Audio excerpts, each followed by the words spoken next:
श्री कृष्ण शरणम मम त्वं शरणम ब्रजेश। खबर वन न्यूज चैनल के ज्योतिष मार्गदर्शन कार्यक्रम में सभी ज्योतिष जिज्ञासुओं का अभिनंदन है, स्वागत है। ज्योतिष ज्ञान की ज्योति को आत्मा में जला देती है और भगवान से मिला देती है। इसलिए है ज्योतिष जिज्ञासुओं, आप अपनी अपनी कुंडली को खोल कर देखो कि आपका झंडा कौन से मैदान में ऊंचा होगा। भगवान राम का झंडा राम राज्य में लंका में ऊंचा हो गया था और भगवान कृष्ण का झंडा कुरुक्षेत्र मैदान में धर्म क्षेत्र बनते ही ऊंचा हो गया था। इसलिए ध्वजा, धर्म ध्वजा परमात्मा के हाथ में होती है और इसके रक्षक हनुमान जी होते हैं। और हर राजा को अपने राजमहल के ऊपर एक झंडा लगाना पड़ता है। यह उसकी शक्ति का प्रतीक है, क्योंकि बिन झंडा कुछ भी नहीं और झंडा विजय समान। राम राज्य का झंडा अयोध्या में गाड़े राम भगवान। तो भगवान मर्यादा पुरुषोत्तम श्री राम ने अयोध्या में राम राज्य का झंडा गाड़ा था और उस झंडे को कोई चुनौती नहीं दे पाया था। और भगवान कृष्ण ने धर्मराज का झंडा कुरुक्षेत्र मैदान में गाड़ा, जिसको कोई चुनौती नहीं दे सका। और भारत में लोकतंत्र का झंडा इस समय लाल किले पर और कश्मीर से कन्याकुमारी तक घर घर में लहराता है। यदि कोई देश इसे चुनौती दे तो 1 अरब 48 करोड़ भारतीय अपनी जान देने को तैयार हो जाते हैं। ये झंडा हर मनुष्य अपनी कुंडली में लेकर के आता है और उस झंडे को हम केतु कहते हैं। ध्वजा कुंडली में बने और इसको केतु मान। और आपकी कुंडली में जिस भाव में बैठा केतु, से ही झंडा मान।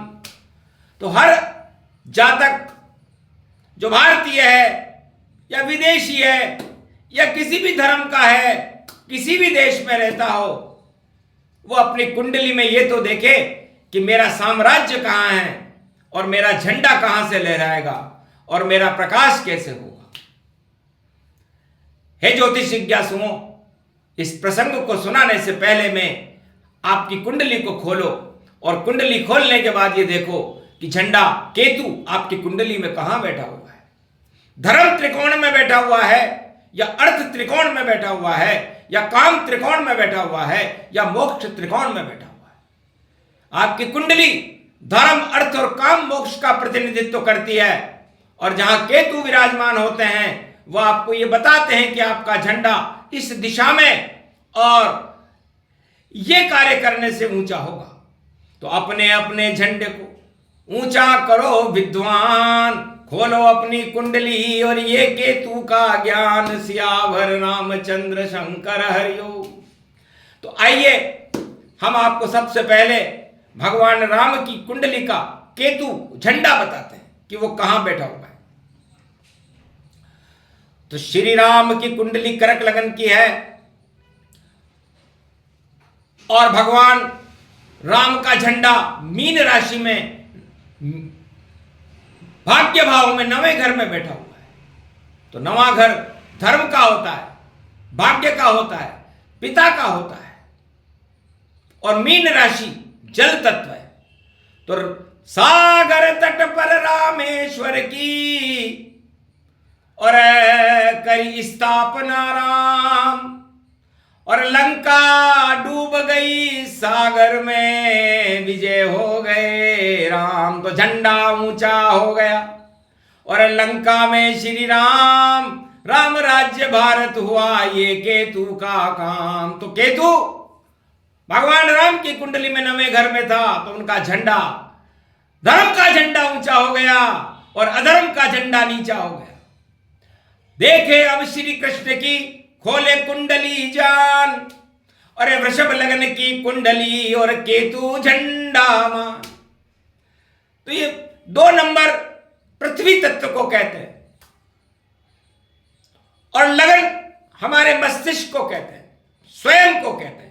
तो भगवान श्री कृष्ण इस पृथ्वी पर जगत गुरु बन गए और विचारों से गीता को प्रकट किया और धर्म का झंडा ऊंचा हो गया और महाभारत कुरुक्षेत्र में 18 दिन तक गीता सुनाई। यह उसी केतु का प्रभाव है। तो आप अपने अपनी कुंडली में अपने झंडे को देखें। यदि पहले घर में आपके केतु बैठा हुआ है तो आप अपने विचारों से परिवर्तन करके अपने झंडे को लहराएं, अपनी शक्ति को बताएं। अपने विचारों से आप अपनी शक्ति का प्रदर्शन कर सकते हैं।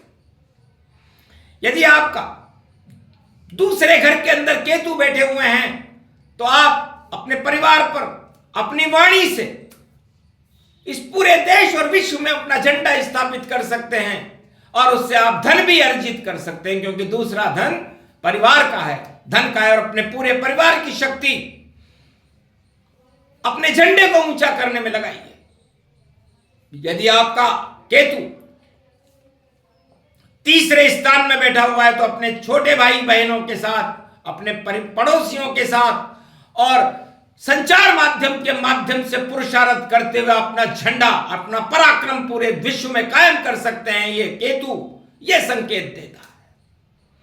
यदि आपका केतु चौथे भाव में बैठा हुआ है तो सुख, भवन, माता की कृपा और साथ चले परिवार और आपका झंडा ऊंचा होगा और सुख प्रगटे साका। तो चौथे घर में मातृभूमि के लिए और अपनी मां के लिए, इस देश भारत माता के लिए आप अपना झंडा ऊंचा कर सकते हो। यह आपको केतु बताते हैं। केतु बैठे पंचम में और शिक्षा और ज्ञान संतान, अपनी संतान को अपनी विद्या, अपनी शिक्षा के माध्यम से आप अपना पराक्रम और अपना झंडा ऊंचा करके पूरे देश को गौरवान्वित कर सकते हो। यह आपको केतु संकेत है। और छठे घर में केतु रहे, केतु है पाताल, लेकिन रोग, ऋण और शत्रु का कर देगा भाई काल। तो रोग, ऋण, शत्रुओं का काल है केतु। आप इनसे सेवा, छठा घर आपको यह बताता है कि आपका झंडा जब ऊंचा होगा जब आप सेवा करने जाएंगे। तो आप किसी भी क्षेत्र में हो, सेवा का उद्देश्य बनाए तो आपका झंडा ऊंचा रहे। और सातवां घर है मित्रों का और नारी गति जान, आपकी गृहिणी का भी है। तो आप क्या ग्रहण करें? झंडा ऊंचा रहे नारी का, नारी करो सम्मान और आपके मित्रों का सम्मान करो तो झंडा ऊंचा करे भगवान। तो नारी के सम्मान से, मित्रों के सम्मान से आपका सम्मान, आपका झंडा ऊंचा हो जाएगा। और आठवें घर में केतु हो तो कर लो अनुसंधान, ससुराल की सेवा करो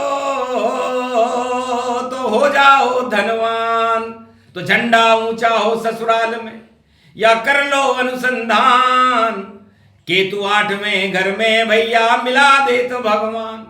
और नवें घर में केतु श्री राम और धर्म ध्वजा घर घर भगवान।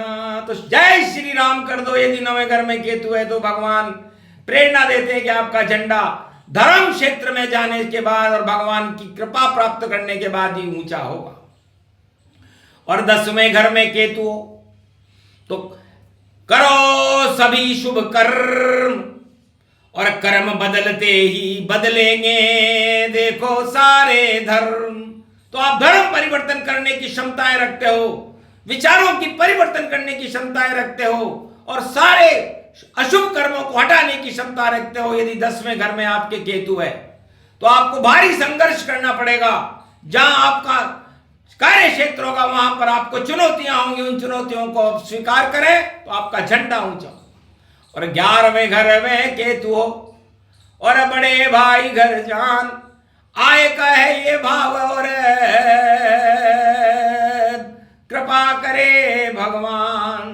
तो तो ये 11वां घर हनुमान जी का होता है। एकादशवां रुद्र हनुमान जी है पवन, वायु तत्व में ये 11वीं राशि आती है। शनि का ये घर है, कुंभ राशि का प्रतित्व है। तो आओ, सेनापति के हाथ में गरजो झंडा हो, कभी नहीं झुकता है वह, चाहे कैसा भी डंडा हो, कैसा भी प्रकोप हो, लेकिन सेनापति झंडे को झुकने नहीं देते। इसीलिए धर्म ध्वजा हनुमान जी के हाथों में होती है। तो आप हनुमान बन जाओ और धर्म चरित्र को पूरे संसार में हनुमान जी की तरफ फैला। राम जी की धर्म ध्वजा हनुमान जी के हाथ में होती है, चारों युगों में धर्म ध्वजाएं हनुमान जी के हाथ में होती है। और 12वें घर में केतु हो, मोक्ष मार्ग बतलाए। अरे कैसे भी होए चुनौती, कोई डरा नहीं पाए, सभी देवताओं की कृपा और ऊंचा झंडा हो, और देव कृपा मिल जाए तो मोक्ष मार्ग गति होए। तो मोक्ष का मार्ग दिलाता है केतु 12वें घर में। यह आपकी कुंडली का झंडा, इसका ज्ञान आपको बताया गया। इसको आप अपने जीवन में उतारें और देखें कि मेरा क्या उद्देश्य है और मेरा झंडा कैसे ऊंचे होगा, और करके बताएं। जय श्री कृष्ण।